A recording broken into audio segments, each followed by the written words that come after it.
Here's a question that might keep you up at night. What would happen to your life if your paycheck stopped coming in tomorrow? No warning, no severance, just gone. If that thought alone sends a chill down your spine, you're not alone, and you're definitely in the right place. Because in the next few minutes, I'm going to show you a simple 5-step system that will change the way you think about money forever. Not a get-rich-quick scheme, not some shady side hustle where I tell you to sell your soul online. Just a real, practical plan that anyone can follow, starting today. Stick with me through this entire video because every single step builds on the one before it. Miss one, and you're missing a piece of the puzzle. I'm Johnny, and let's get into it.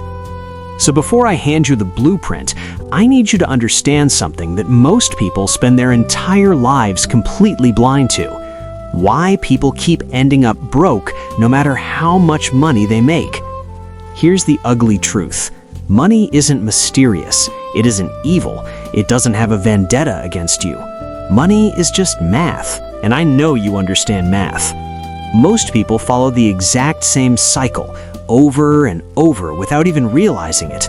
They go to work, they trade their time and skills for a paycheck, and then that paycheck gets swallowed up in 2 rounds of spending. The first round takes the big bites: rent or mortgage, car payments, utilities, groceries. Whatever's left after that goes through a second round. Takeout, online shopping, subscriptions you forgot you signed up for, and at the end of it all, nothing. Zero. Empty. So they go back to work, get another paycheck, and do it all over again. Round and round and round. Now here's what makes this truly dangerous. Most people don't see anything wrong with this picture. They think this is just how life works. But what happens when your car breaks down? What happens when your employer downsizes and suddenly your name is on that list? The entire thing collapses like a house of cards in a hurricane. This isn't living, this is just surviving with a salary. And today, that changes. The first step out of this trap is simpler than you think, but most people skip it because it doesn't sound exciting. I'm talking about adopting a frugal mindset. And before you roll your eyes, hear me out, because I am not talking about eating plain rice and never having fun again. Being frugal doesn't mean depriving yourself. It means being intentional. It means looking at where your money is going and deciding what's actually worth it versus what's just draining you quietly in the background. Let's go back to that spending cycle I described. What changes when you start making smarter decisions? Maybe you downsize from a place with 3 spare rooms nobody uses to something that actually fits your life. Maybe you trade in the car with the suffocating monthly payment for something reliable that doesn't bleed you dry. Maybe you stop ordering delivery 5 nights a week and start cooking 4 of those nights instead. None of these decisions feel dramatic in the moment, but when you run the numbers at the end of the month and there's actually money left over before your next paycheck, that's when it hits you. Small, intentional choices compound into massive results over time. This alone won't transform your financial life overnight, but it opens the door.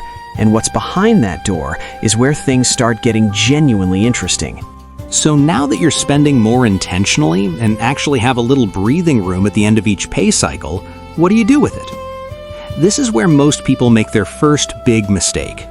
They let that extra money just sit in their checking account, and then slowly, casually, it disappears on things they can't even remember buying 2 weeks later.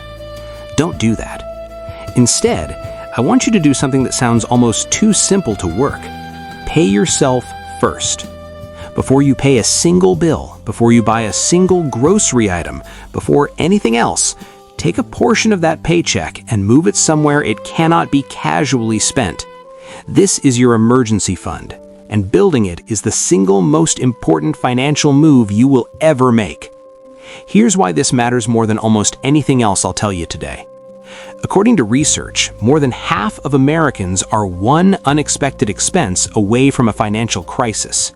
One car repair, one medical bill, one lost job, and suddenly everything crumbles. The emergency fund is the wall between you and that collapse. Now, I know what some of you are thinking. Johnny, I barely have anything left over after bills. How am I supposed to build a fund? And my answer is this. It doesn't matter how small you start. Even if it's $20 per paycheck, you start. The habit matters more than the amount in the beginning. The consistency is what builds the foundation. The goal, over time, is to grow this fund until it covers 6 to 12 months of your living expenses. That's the target. Because if you lose your job tomorrow, you want to be able to look at that account and know, calmly, without panic, that you have time to figure things out, time to find something better, time to breathe. That's not a luxury. That's the foundation of every single financial decision you will ever make going forward. So the cycle starts to look different now. You work, you get paid, you pay yourself first into the emergency fund, and then you handle everything else. Month after month, paycheck after paycheck, and slowly, almost quietly, that safety net grows beneath you. And the moment you feel that safety net underneath you, something changes psychologically. The desperation starts to fade. The constant background anxiety about money begins to quiet down. You stop making panicked financial decisions because you're no longer operating in survival mode. Now, here's where it gets exciting, because once that emergency fund is solid, a whole new chapter opens up. Once you've hit that 6 to 12 month target, stop feeding the emergency fund. Why? Because of a sneaky little wealth killer called inflation. The same dollar that bought you something last year buys you a little less this year and a little less the year after that. If your money just sits in a savings account doing nothing, inflation is eating it alive while you sleep. So instead, you put your money to work. This means opening a brokerage account and investing in something called index funds. Now, I've made a separate video that walks through exactly how to do this step by step, so I'll keep it simple here. Index funds are basically a way to invest in a broad slice of the stock market without having to pick individual stocks or pretend you're some kind of Wall Street genius. You put money in, the market grows over time, your money grows with it. And then, and this is the part that matters most, you don't touch it. You let it keep growing. You let it make more money. And then that money makes more money. This is what people mean when they talk about passive income that actually works, not the make $50,000 a month from your couch fantasy you see advertised everywhere, but real, slow, boring, beautiful wealth building that works while you sleep. Your cycle now looks completely different. You work, you get paid, your emergency fund is solid, so you funnel money into investments, and then you handle the rest. Month after month, year after year, the money flows in, it grows, and it keeps growing. You're no longer just surviving between paychecks, you're building something. But we're not done yet, because there's one final step, and this is the one that separates people who are financially comfortable from people who are genuinely financially free. Once you've built that emergency cushion and started investing, something shifts in how you see the world. You're no longer desperate. You're no longer white-knuckling it until Friday. And that shift in desperation creates something incredibly powerful. Options. When you're not terrified of losing your paycheck, you can start thinking creatively about how else you can bring money into your life on your own terms. Maybe that looks like a side hustle that fits around your existing schedule. Maybe it's turning a skill you already have into a small service people pay for. Maybe it's starting something that could eventually become bigger than your day job. The specific path is different for everyone, and I won't pretend I have a one-size-fits-all answer, because I don't, and anyone who claims they do is trying to sell you something. What I can tell you is this: the goal isn't to replace your income overnight. The goal is to stop having only one source of income, because one source means one point of failure. One layoff, one health crisis, one bad boss, and everything stops.